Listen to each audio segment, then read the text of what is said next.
फरवरी 2020 में दिल्ली में हुए दंगे के आरोपी को दिग्विजय सिंह का समर्थन मिल रहा है, यानी कि उमर खालिद को दिग्विजय ने बेकसूर बताया है।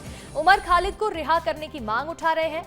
5 साल से यूएपीए के तहत उमर खालिद जेल में बंद है। तो वहीं दिल्ली दंगे में साजिश रचने का आरोप है, मास्टरमाइंड का टैग मिला हुआ है। सुप्रीम कोर्ट में आज उमर खालिद की जमानत पर सुनवाई होने वाली है, यानी कि उमर खालिद को जेल होती है या आगे बेल मिल जाएगी, ये आज तय होने वाला है सुप्रीम कोर्ट में। और उससे पहले दिग्विजय सिंह ने सोशल मीडिया पर एक पोस्ट शेयर कर दिया है, जिसमें वो समर्थन कर रहे हैं उमर खालिद का, और ये कह रहे हैं कि उमर खालिद बेकसूर है, उनका कोई गुनाह नहीं है और उन्हें जल्द से जल्द रिहा कर देना चाहिए, यानी कि उन्हें तत्काल रिहा कर देना चाहिए। ये पोस्ट दिग्विजय सिंह ने शेयर किया, जिससे अब राजनीतिक हलचल काफी तेज हो चुकी है। उमर खालिद, शर्जील इमाम और अन्य आरोपियों पर फरवरी 2020 के दंगों में मास्टरमाइंड होने के आरोप लगे हैं और इसी के चलते पिछले कई सालों से उमर खालिद जेल में बंद है।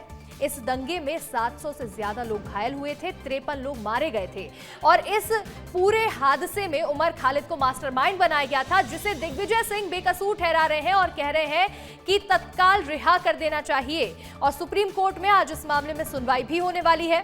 इसी बीच ये पोस्ट सामने आया है, जिसने हलचल को और तेज बढ़ा दिया।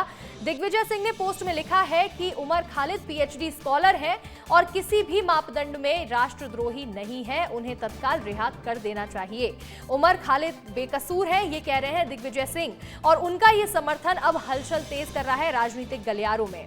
उमर खालिद को बेकसूर बता रहे हैं। दिल्ली दंगे के आरोपी है उमर खालिद, जिसे दिग्विजय का अब समर्थन मिलता हुआ नजर आ रहा है। खालिद पर सुनवाई से पहले ही दिग्विजय सिंह ने यह पोस्ट शेयर किया है। पोस्ट में राहुल गांधी को टैग किया है और लिखा है कि उमर खालिद को रिहा कर देना चाहिए।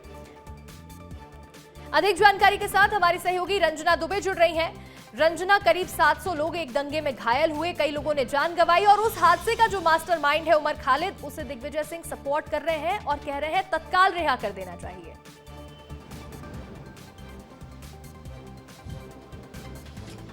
देखिए अंशिका, जिस तरीके से अब दिग्विजय सिंह का बयान आया है वो बाकी सुर्खियां तो बटोर रहा है और साथ ही एक नए विवाद को जन्म भी दे रहा है, क्योंकि देखिए दिल्ली दंगों में जिस उमर खालिद को आरोपी बनाया गया था, जो कि 5 सालों से लगातार जेल में है, उसको लेकर अब समर्थन में दिग्विजय सिंह उतरते हुए नजर आ रहे हैं और ये कह रहे हैं कि वो पूरी तरह से बेकसूर है, जेएनयू का पूर्व छात्र है और ऐसे में वो पीएचडी स्कॉलर है और वो इस तरीके की गतिविधियां नहीं कर सकता है, इसीलिए उसको जल्द से जल्द रिहा किया जाए और रिहा करने की मांग उन्होंने की है।